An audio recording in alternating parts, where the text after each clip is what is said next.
लड़की के शरीर पर मेंटल हॉस्पिटल के मरीजों के कपड़े थे, शर्ट और पैंट। इतनी जवान और खूबसूरत लड़की पागल कैसे हो सकती है? कुछ तो वजह होगी। गौर से उसके चेहरे की तरफ देखने लगा, जैसे वो लाश से ही उसके पागल होने की वजह पूछ रहा हो। एक अजीब सा सन्नाटा पूरे कमरे के भीतर फैला हुआ था। दीपक को पता था कि उसकी आत्मा यहीं कहीं है। वो जानना चाहता था कि उसकी पागल होने की वजह क्या थी।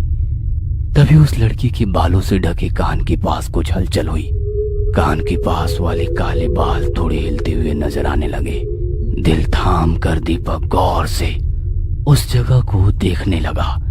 सन्नाटा, बहुत ही डरावना जानलेवा सन्नाटा चारों ओर फैला हुआ था।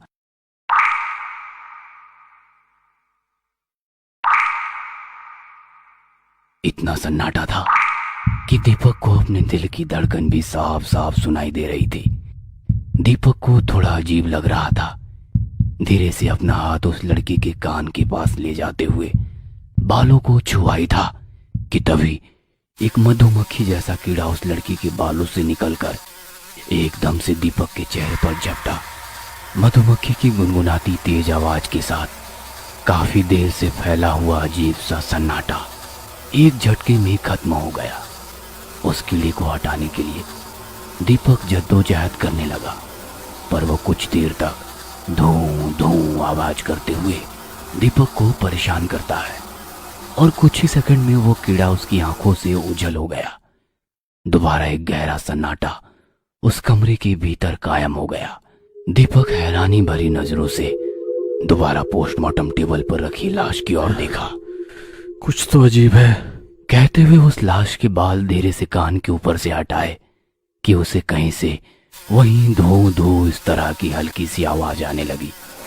उसने पीछे मुड़कर देखा। नजर तो कुछ नहीं आ रहा था, पर धीरे धीरे तेज होती वो आवाज कानों में गूंजने लगी।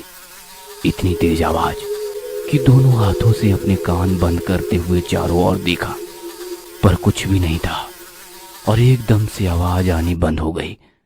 नजरें घुमाते हुए धीरे से उसने अपने कानों पर से हाथ हटाए। सन्नाटा, एक जानलेवा सन्नाटा पूरे कमरे के भीतर फैला हुआ था। दीपक अपने डर पर काबू रखते हुए दोबारा टेबल पर रखी लाश के नजदीक गया। लग रहा था वो लड़की अभी भी जीवित है और अभी उठकर बात करने लगेगी। तभी उसकी नजर शव के नाक पर गई। उसके नाक से वही कीड़ा रेंगते हुए बाहर निकलने की कोशिश कर रहा। दीपक ने पोस्टमार्टम के लिए रखा चिमटा उठाया। धीरे से कीड़े को पकड़ते बाहर निकाल कर देखा, जैसे मधुमक्खी की तरह कोई जीव लग रहा था। और तभी एक और कीड़ा उसके नाक से बाहर रेंगता हुआ निकलने की कोशिश करने लगा। गहरे सन्नाटे में उस कीड़े की धूं धूं ऐसी हल्की आवाज उसकी कानों में लगातार गूंजने लगी।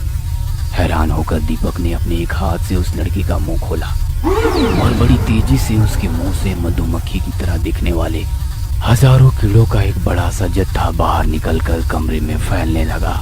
धूं धूं धूं इस तरह की आवाज करते हुए वे कीड़े दीपक के इर्द गिर्द मंडराने लगे। उस घिनौनी डरावनी आवाज से दीपक का सिर मानो फट रहा था।